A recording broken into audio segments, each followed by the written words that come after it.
So, guys, the reason we stop here specifically is this is one of the places that we really like to talk about. Part of being a good wastewater partner and also a neighbor in the community is not just making sure that we're treating the water effectively and per the NPDES requirements. It's also being a good neighbor in odor control. That is huge for us. So you guys, at this point, you all know what H2S is, and when I talk about hydrogen sulfide, you're all aware. Well, one of the things right behind us here, our air treatment tower. It's paramount to us that we remove the odors. Part of being a good neighbor, also being an environmental steward, is limiting the odors. The other thing that we're really proud of is this is kind of one of our walls of fame. So if you look behind you right there, there's our Outstanding Wastewater Treatment Plant Awards. They line all the way back. Our national award for Best of the Best, and then of course our Peak Performance Awards, our platinums on this side, on the wall. So we're really, really proud of our compliance record, but we're also very proud of the fact that since this facility was built and came online in 1996, we have never had an odor complaint at this facility. Okay, so one of the cool things about how wastewater plants, this one in particular, works is we're taking Mother Nature's design and we're just cranking it up a million times. We're doing exactly everything that you're going to find in nature. Main three things that every living organism needs to survive is what? Food, water, and air, right? We're providing them. Guess what? Every time somebody in Vancouver flushes the toilet with something organic, comes down the pipe, that's what they're eating. The air, well, Mother Nature, it flows over rocks or rivers, right? Waterfalls. As cool as some people might think it would be, the general public probably would not sign off for us to have a 40-foot sewer waterfall out here. So instead what we do is we have fine bubble diffusers. So let me walk this way real quick, show you guys what this is. This is how we control our DO, or our dissolved oxygen, which I'm sure everybody's had a chance to learn by now. So we're pumping, we have 2,000 of these that line the bottom of the aeration basins. If you look at the top, there's little tiny holes cut in the top, right? This is the fine bubbles. That's how we create the fine bubbles. Let me step right through you guys, if you don't mind. That is how we get the fine bubbles in there. That is how we control our DO. Okay? So, the last thing. There's 2,000 of those? Yeah, we have 2,000. I'll show you where they are. So, what they do is it's pretty easy how it works. This just has a membrane on top of it. Air pumps up to the middle, flexes this thing up. So, if you can imagine what this looks like, one connected to the other, connected to the other. Then we have a blower that provides the oxygen to it, or the air. All right, so last thing, disinfection. Well, obviously, Northwest, we're not blessed with 365 years of sunshine, so we can't really rely too effectively on good UV to break down the. Like I'm saying, everybody knows how the bacteria works, right? We have literally so much bacteria on site we can weigh them, right? So everybody understands that's what our aeration basins are doing. So what happens from there? Then we take. We know that a lot of the bacteria is still going to be it's going to make its way out to the river. So how do we keep that from happening? If you look behind you, our UV disinfection. UV disinfection. What this is our tanning beds on steroids. Pretty much all it is. What happens is high intensity ultraviolet radiation. As the microbes that we know are the bacteria are going to flow through, they're going to come in contact with the ultraviolet radiation. It is going to sterilize them. It will not kill them. It will sterilize them. What sterilization does is it makes sure that they cannot reproduce when they live the rest of their short life cycle out in the river. All right. So, yes. What's the maintenance on those? Actually, it's quite a bit. That is there's two things with when you have UV disinfection. You eliminate the need for chemical. However, your energy consumption goes up significantly. So does your maintenance. So each one of those is a light bulb. Right. So every time we have to do any maintenance, we either have to turn on a different bank of bulbs, or we have to pull the entire rack out using a crane. You guys will see all that. We'll go in there and I'll explain how that works. How do you dispose the light bulbs? We actually have a company that disposes them because they are a mercury vapor bulb, so we have to reclaim that. So those all go out through we use a mercury doctor. Do you have self-washing tubes? Not here, no. So all the tubes need to be washed individually? We actually have a really cool program in place. It's called OIT. And operator in training. If anybody picked up on that, that's what they mean. So that's how it works. What's your backup? For power or for UV? Backup for we have for your disinfection. Yeah. So what we have is we have multiple banks that we aren't using. So we don't have chemical at all. Okay. So none. No. Because the issue with having chlorine on site here is when you have to look at what an evacuation would be. Most Most facilities will keep about 2,000-pound cylinder on under perfect atmospheric conditions. Let's just say you get a leak developed at 10 o'clock at night. Per environmental, standard hazmat evacuation procedures, we'd be having to evacuate people all the way out to about Sandy Boulevard. Wow. Yeah. So, and just take a circle and draw a 10-mile radius all the way around us. That's what we'd have to do back. For how many pounds? For 2,000 pounds. So that is why it's big. So you'll see a lot of communities getting away from using chemical, primarily, even the chlorine, just because of the environmental hazard. What did you say used for backup for disinfection? Just multiple UV, banks. Just multiple UV. Yep. Extra. Was ozone available when you put that in?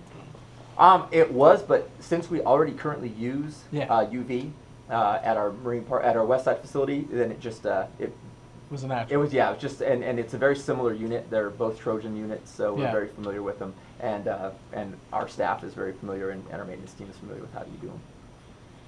Anybody else? Okay, we're gonna get into something else here. Our SCADA control. SCADA. The cool thing with what we're doing now currently with SCADA is that I'm sure everybody here text messages uses their smartphones. So are we. We're finding ways to adapt things that are used for social media and finding ways to use them in the workplace. This system, I can run this wastewater plant from anywhere in the world if I had high-speed internet. That's all I need. So what happens is if we get an alarm, high wet well, let's say, something pretty easy, it will send us out a text message or it'll voice message call us. The other thing that we're working on here that is pretty cool is this facility only operates during normal business hours. So from the early morning till 4:30 in the afternoon, my staff is gone. The rest of the time we remotely monitor the facility from the West Side facility, which is 7 miles out. So questions on how that runs? Anybody? So you must have at least one person on here in the building. No. Once they clock out at 4:30, this building is done. They set the alarms and that's it. So we set the intrusion alarms and fire alarm and it's good. Wow. Mm-hmm. Work on the weekend? Yeah. That is one thing. So we do have people here, every day. It's just they're not 365 like the West Side facility is.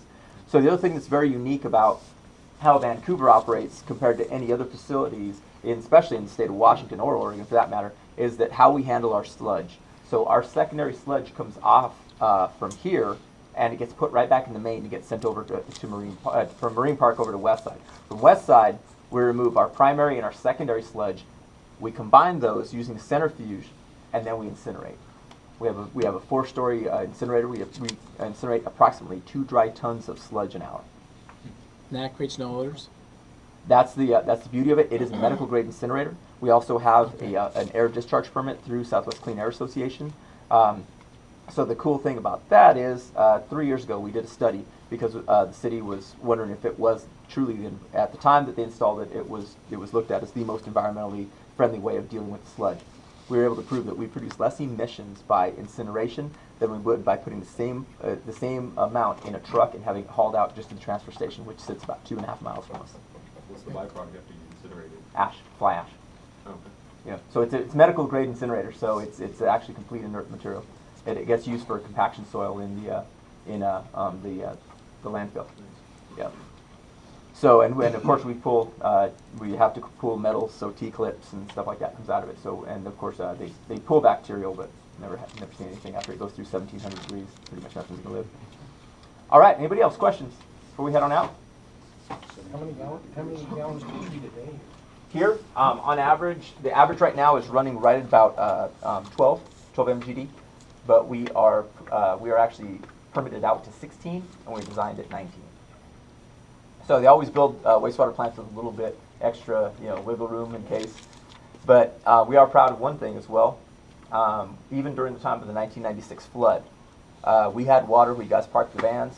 There was water all the way out to there. We had sandbags all the way around the facility. We did not violate our permit. We are one of only a handful along the Columbia that can actually say that we did not have a bypass. We never had a bypass of our permit. We have never had a violation of our permit. In the time that my company has been here, 35 years, we've never had a violation of our permit. We're 100% compliant. All right, so let's go and head on out. All right, so one of the cool things about this plant, guys, is also that it was built specifically with the tool route in mind.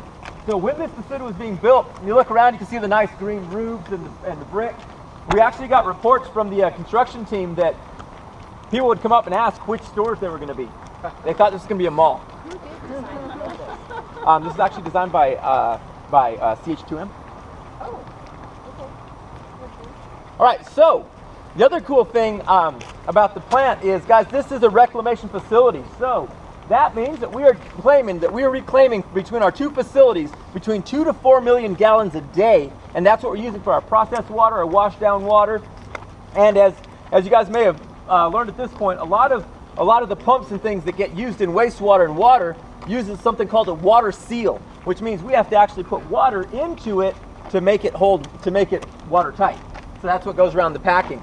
So with those, unfortunately, a standard pump, and they're very old design, so obviously they go through a lot of water. So through the course of a day, one pump can go in excess of sometimes even 1,000 gallons. So when you consider that we have multiple of those running, it becomes a big deal. Up above, with this also being a reclamation facility, let me digress. This being a reclamation facility, guys, you're getting a chance to see how everything looks with it being all green and a lot of nice grass. What we're doing here, we are actually reclaiming some of that water that would be getting to be discharged water going out to the river. We're reclaiming that and using it for our irrigation as well. So that's what you're seeing. So of course we don't encourage anybody to go run through the sprinklers or anything out here. The stack up top, that is our chimney. So that is where our air is coming out from the air treatment tower. So any place that we see the white odorous air fiberglass piping, that's where we're sucking odorous air out. So I do want to point something out. Right now we are standing just outside of our first treatment area. This entire side of the building, now everybody's getting a little bit of that organic earthy smell. There it is.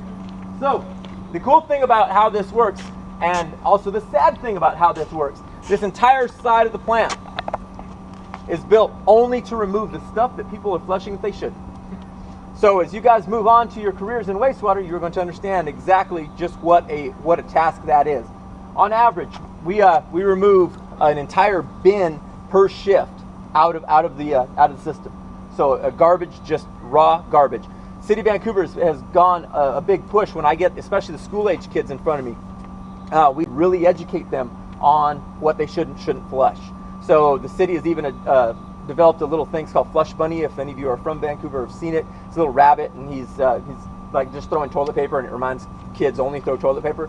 So what we're trying to do is get that in front, so the kids will get there and start showing telling their parents, this isn't a garbage dump. We don't dump all of our other stuff down it. So the thing that we're dealing with here as well, a lot of rags. We are seeing a lot of, and this just drives me nuts, and those of you that get into the business, you'll learn this as well. The thing that I used to just go nuts when I'd see that Swiffer cleaner commercial, the one where they would show them cleaning the toilet bowl, and they just click the thing and it drop in. Oh, flushable. Guys, flushable does not mean what a lot of people think it means. Exactly. It means it's going to flush and it'll pass your pipes. What happens after there, it's not my problem. As long as it passes my home, that's all that matters, right? As long as I don't have to get a plumber in to get it fixed. So what happens here, by the time it comes to us, it starts, all that stuff is a lot of it's a lot of polyester blend. So instead of it chopping up into little bits when it comes across this our macerators, our inline macerators, it turns it into long strands. Then that intertwines with human hair, which intertwines with rags. Oh my gosh, dental floss is a big one, and anything else that starts to pick up. Pretty much what we end up with is what we call rag balls. So or a mop head is almost what it ends up looking like. So the only way to remove those, send my crew in, give them needle-resistant gloves, and they pull it out by hand. Ew. Yep. So that's the only way we can get them. So that's another thing too on when you talk about designing plants. Something that's a really poor design. All the clean-out ports, the pumps are this big around. The clean-out ports are this big. So therein lies the issue. So that's the only way they can do it is we have custom-built tools that we've had, and that's to pull it out. And then once they get a hold of it, then they use like hay hooks and by hand if they have to. You used the word macerators. Macerators. Macerator? Yeah. All right. I'm gonna jump a little bit ahead. So if anybody wants to hear what really happened to Nemo, I'm gonna throw it. If anybody does not want to have that fantasy of Nemo swimming out to the ocean and meeting the other fish and stuff, I'm gonna destroy it for you right now. What happened In line, we have, and this is probably one of the coolest trade names of any company out there. It's called Muffin Monster. If you ever get a chance to see Muffin Monsters, their logo is really cool. It's a little gremlin with like metal teeth, and he's like coming out of this pipe. It's really cool. We've seen a video with the fish heads. Okay, Yeah. so what happens is we have multiple ones in line, and we also have them in line outside the pump stations. So as everything comes in, it just chews up little bits and shoots sushi and stuff out the backside, right? So what happens here is all the garbage that gets tore up, that gets flushed, all like I was saying, the rags, the t-shirts, the various other items, especially the cleaners like the Lysol wipes, that gets torn up into tiny little fibers. What happens from there? That starts to gum up, and sometimes even the grease will gum up the Muffin Monsters. So then all that starts doing is just jamming this thing up. So then I have to send somebody out. They have to take those whole things apart and clean them. So that's what the macerators or the Muffin Monsters are kind of a big deal for us, but they're also very, very finicky on what they'll eat. All right, let's head on in. Let's get into the tank now. All right, here we go. Forgot these ones aren't on automatic lights.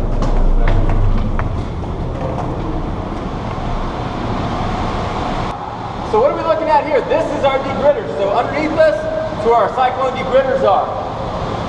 All we're doing here is we're adding in some air. All the rocks and grit and gravel is going to dump out. That's where we're removing it from. Next door, next room we're going to look at is where we're actually removing our screenings. So that's where our bar screens are. So when we bring people into this room, the one thing that I always bring up is, well, why does it smell in here? Odorous air, we're pulling it out. So all the hydrogen sulfide, imagine what would happen if I had this room one filled with hydrogen sulfide and the amount of humidity that's in here. You would see all my concrete would be etched, all of the metal would have definitely a lot of rust on it, a lot of corrosion. So with this room and with having an enclosed facility, it's kind of hard because you also have to manage the hydrogen sulfide as well. So that becomes a big deal. So a lot of facilities that are open air facilities don't have this issue. We do. So that is also from a safety standpoint, we got a lot to deal with in that we just can't do normal entries like other facilities do to do work. Sometimes some of the stuff that we do is confined space. The other thing about how this room works in particular is with the odorous air. Normal air exchanges. We are doubling the air exchanges. We have 12 air exchanges per hour in this room. That is the only way that we can keep everything from especially the corrosion and stuff happening to it. That is big in that if you look at this facility, guys, this was built in '96, came online in 1996. This is still the original equipment. So if you look at how well it's been maintained, that is kind of huge to what we're doing. So anybody else questions before we head on out? Okay. These are the bar screens. So what that ray guard is going to do is anything that's going to those bar screens is going to get hung up on it, right? The ray guard is going to pull that up and drop it down. That's going to go over to the other room that we were looking at. From there, we have a press. It's going to press the water out and dump that into the garbage bin down below. The only way for us to remove this is to have it hauled out like garbage. That's it. So, question I get a lot. Matt, what are some of the types of things you guys find in here? I'm going to tell you. Craziest thing we ever found. A VW wheel and a tire. How we got into this system is going to know. Second thing, I'm going to throw this out there for anybody who might be of interest in this. From time to time, we do find money. So dollar bills will get stuck up on the ray arm. What do you think we do with the money? We wash it off and spend it. So next time you stick a dollar bill in your mouth, just throwing that out there. So one of the things I do want to point out, that was phase one when the facility was originally built. At the time this facility was built, the two fastest growing counties in the nation were both named Clark. One being Vancouver, the other one being Nevada, Las Vegas. So they built this facility in mind with not wanting to have to go to the taxpayers and ask for more money. So if you look, we have the two bar screens. We have room for a fourth. Put the third one in. Perforated wall, we can knock that out. All the piping and everything's already in place, so we can begin adding onto the plant. The plant was built with the presence of mind of what would be the least expensive way. Just put the piping in now and have it place in case we need to expand. At the rate we're going right now, expansion isn't expected to be, we're not expected to have any expansion at this facility for at least another 12 years. And that is at the rate of growth that we have right now. So, guys, what we're standing on top of, one of the things that's unique about this plant is you can see that we're kind of landlocked into how we would be able, how we could build this plant. We are standing on top of the primary clarifier right now. So ours are rectangular. So obviously most of them are 90 foot across. So we would only be able to put a couple out here before we'd run into the out of our property line. So instead they built them rectangular. We're still the same size, 20 feet deep. The thing is though, when you look at this, and those of you that get into the industry, you're going to learn this pretty quick. Every time that we do any maintenance on these primary clarifiers, it's a permit required confined space entry. So, for those of you that might not be aware of what that is, it means that when our people go in, we have to have air monitoring to prove that nobody's going to get asphyxiated and killed by the hazardous gas. We also have to have a method of retrieval. We also have to have full training. So the minimum amount of training that my staff has to have before we're even allowed to go in is 8 hours. On top of that, we have to retrain on each one of the spaces, and we have to have a rescue service in place. So the amount of manpower, time, and of course the price of the equipment on any given job, anytime we're going in, just to even do a simple bearing check, let's say, we have anywhere upwards of about $20,000 to $30,000 worth of just equipment sitting here just for retrieval to make sure that nothing happens, and if it should, we have a way to extract somebody. How many times a year do you get down in there? It depends, but on average, at least twice. Yeah, at least twice a year we'll be in each one of these.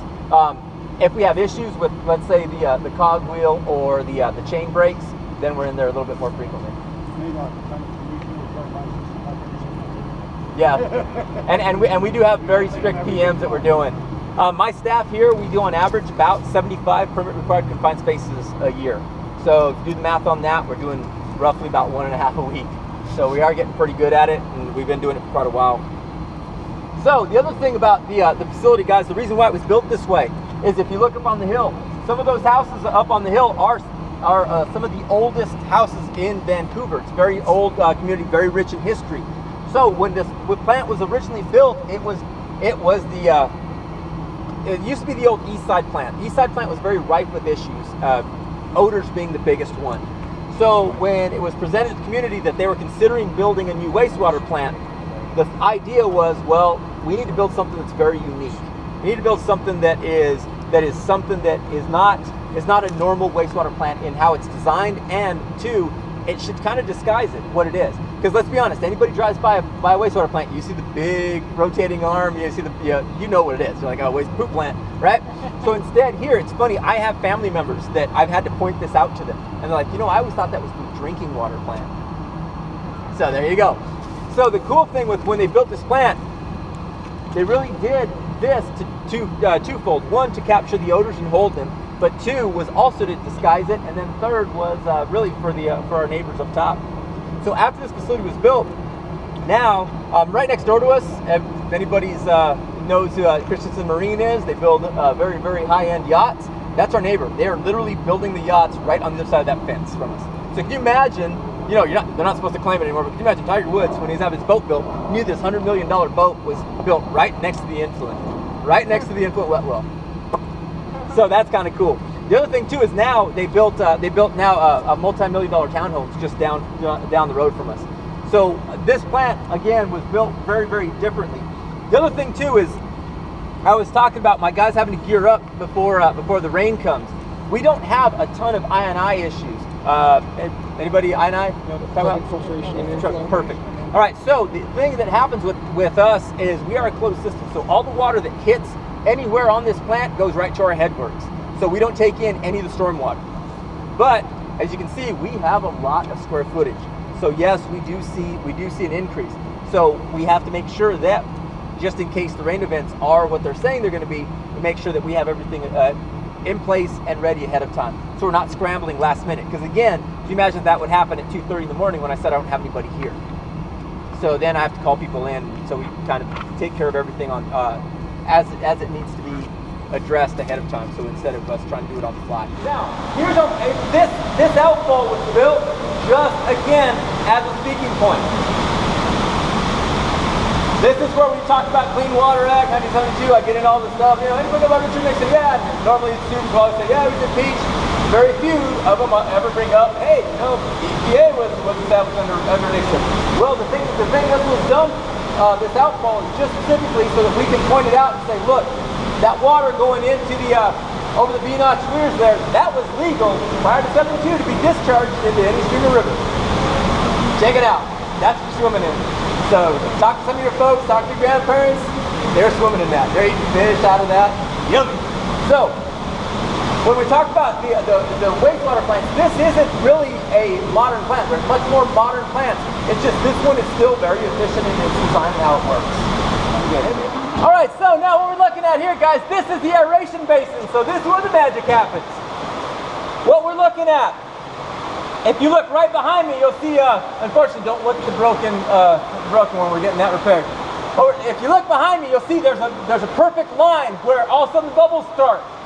So that is our one chicane. This is our feed zone. So this is where the very young bacteria are. Also where we're putting our return activated sludge. So if you look at the front here of the aeration basin tank, you can see the red piping with the black nozzle on it. That's return activated sludge. From there, hitting over, making its way back, we are going into the actual aeration basin where we're aerating. So unfortunately, like I said, you can see the broken one. Good thing is we don't typically aerate in what we call our zone A, so it works out good. But we're doing a project where we will be relining.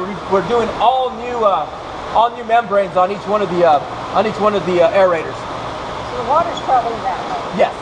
So the other thing that you can't see and remember, one of the things about wastewater plants, guys, we always build them kind of on a slight angle. So if you notice, we started a lot of stairs. Now we're kind of slowing back our way. By the time we finish, we're going to be at ground level.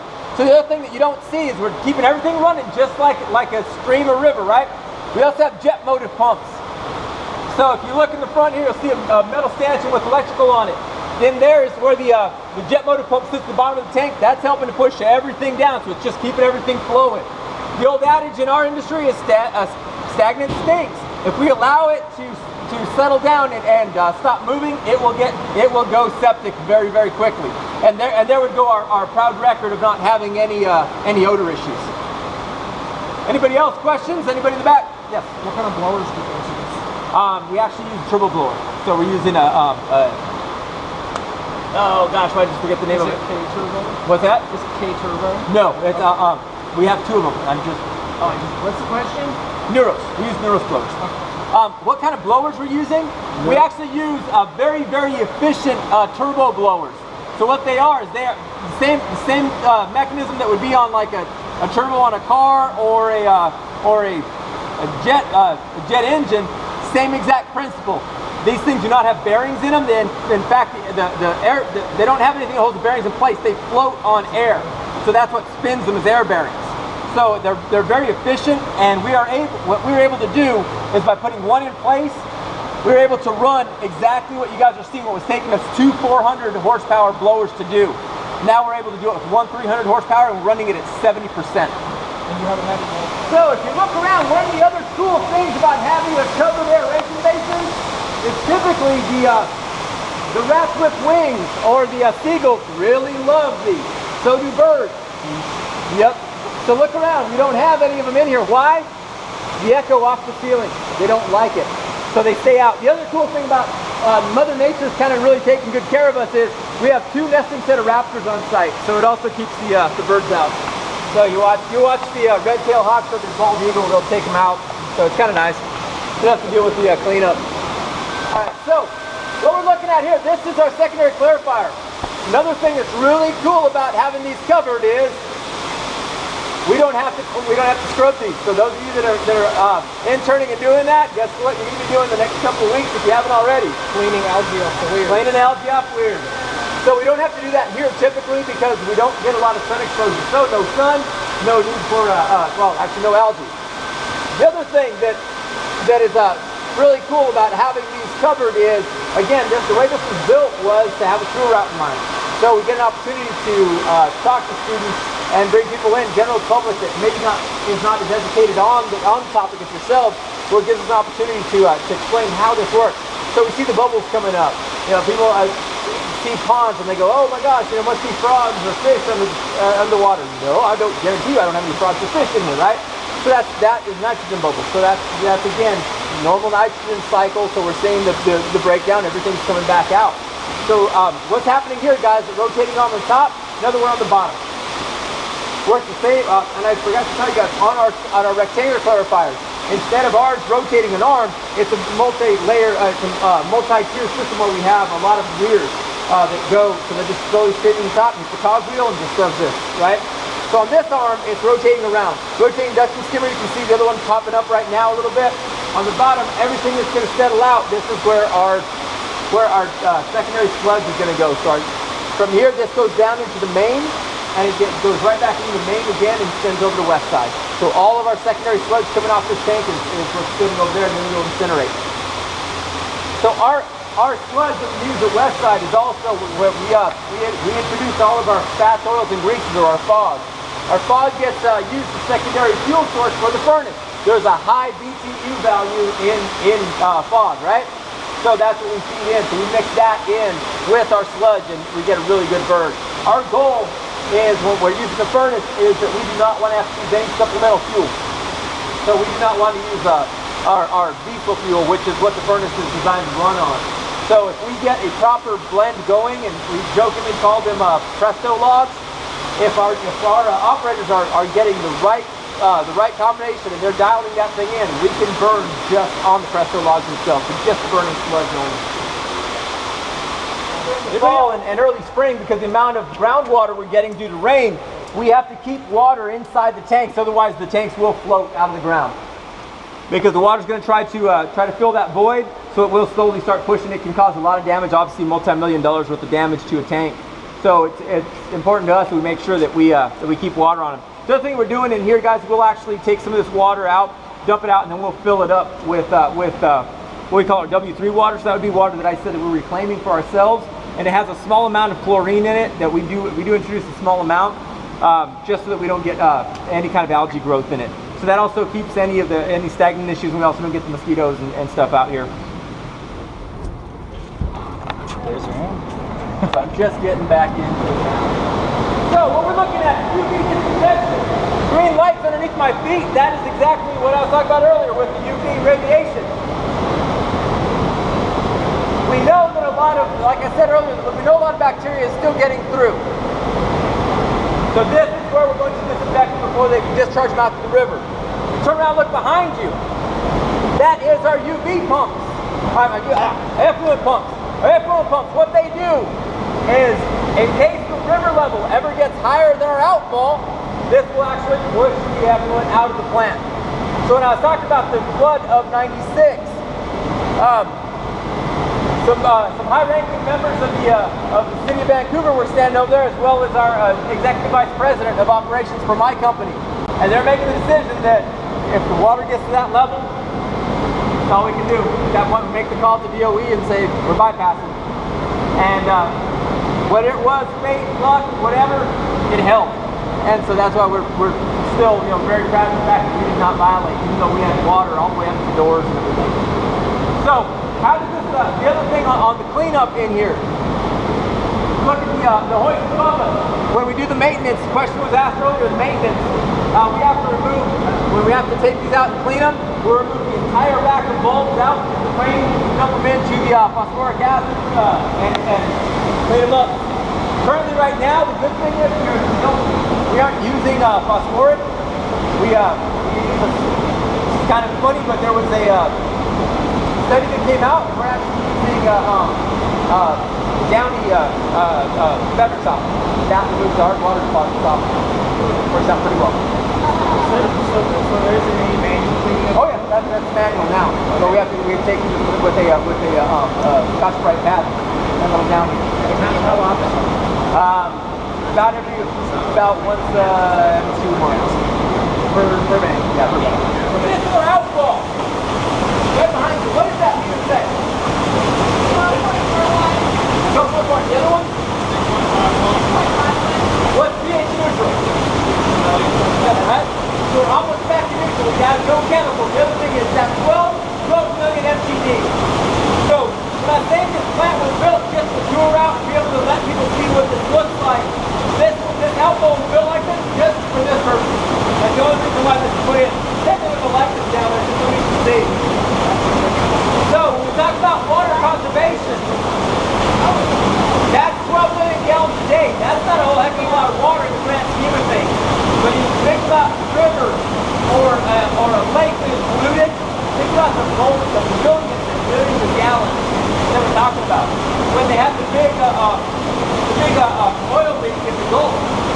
was a disaster? Well, they were leaking disaster. This from seeing oil. That's what was going in the ocean, burning one day. So that's what caused us to think about putting things in perspective. So this is really where we talk with mostly the school-age kids and the high school students about conservation. So, Salmon coming up. yeah, we have the duckbill stuff. What we have, they go down into the riverside. As the water's flowing, it's duckbill. So the water flows, it's slowly opens up depending on how much flow is going through. So the flow restricts or stops, then it closes and shuts. So we can't get anything in. But yeah, it's kind of interesting. All that stuff will trip it up in there. How big is the entire plant? What's that? How big is the entire? It sits on 12 actually. Yeah. So last thing before we step out, this is our emergency generators. So anybody who's into big motors and all that stuff, it's also one of the cool things are the big Caterpillar diesel motors. They're about the size of a pickup, each one of them. The cool thing about how we run here is, you got to remember the thing about water is just because power goes out doesn't mean that the water's not going to be running. So we still get water even in an outage. So with us here, we can run exactly everything as you guys have seen it with just running one gen. Reason why we have two and a lot of redundant systems in wastewater plants is just in case something breaks. We don't have the ability to, let's say a clarifier breaks, to call everybody in Vancouver and say, hey, time out guys, clarifier's broken, parts are on back order. Is like next Wednesday cool with everybody? No shower? Imagine. So with the same thing with us here with power, we have to restore the power quickly. We've never actually had to go on power. Except for one time, and it was one of our neighbors, who came out of one of the garages down a ways from us, and had the boom up on their forklift and clipped the line, and it cut our power. These did kick on exactly as they're designed, and the plant powered up exactly as we had hoped. So didn't have a bypass, didn't have any issues, but it was it's kind of a hairy situation. That was the first time we ever actually had to go on the emergency power. We still check them, still do all the maintenance that's required.